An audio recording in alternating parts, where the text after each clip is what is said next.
si do shkosh në atë lloj force, dhe si do realizosh atë akumblim force, për të mundur edhe Ramën, edhe Berishën në të njëjtën kohë. Se duket sikur është pak një sfidë jashtë të zakonshmes. Da i mbush mendjen që i ke njerëzit, që i ke qak me qak, kam gjithë qaqet e Shqipërisë tu. Për shembull, si do fitosh të Shkodër, si do fitosh të Durrës, si do fitosh në Tiranë, si, qysh tek. Okej. Para punës, as fitoj, as humbun. Fitoni ose humni ju, qytetarët e Republikës Shqipërisë. Po. E para.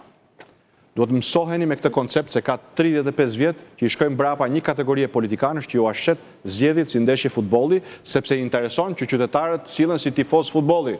Shkojmë pas fanellës dhe jo pas përmbajtjes.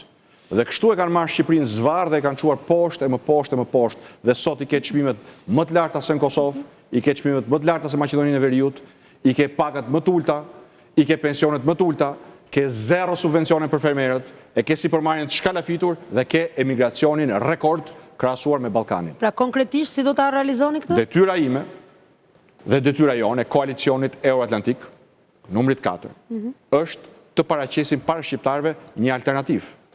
Kjo detyrë u bë edhe më e mprehtë kur ishte e qartë që zoti Rama donte të shkonte në zgjedhjet e 11 majit me karikaturën o unë o bufi, që janë zgjedhje pas zgjedhje.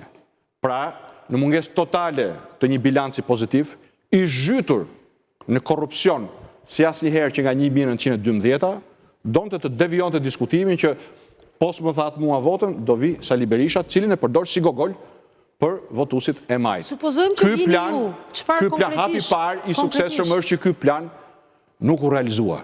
Me 11 maj, shqiptarët do të kenë në fletën e votimit, jo thjesht kolonën 4, koalicionin Euroatlantik, por do të kenë një program dhe një ekip. Programi ynë i shpallur në 1 qershor, u vlerësua nga CDU-ja si më i miri në 35 vite në Ballkan dhe i vetmi program vërtet i qendrës djathtë në Shqipëri. Ekipi ynë, duke filluar nga Shkodra që filloi zoti Zhej, e kudo është një ekip vlerash qytetare, që i kanë thënë po vlerave, janë të gjithë në listë të hapur, përfaqësojnë grupet e interesit. Zoti Basha s'po ke.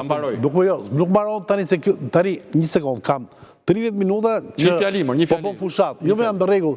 Problemi është që dua një. Jo më tani po të las pafund. Një fjali kam. Po se mikën emisioni, mikën dinamika, mikën. Një fjali kam. Unë jam shumë i qetë. Detyra ime kjo është. Detyra jonë është programi, ekipi. Vota është detyrimi juaj.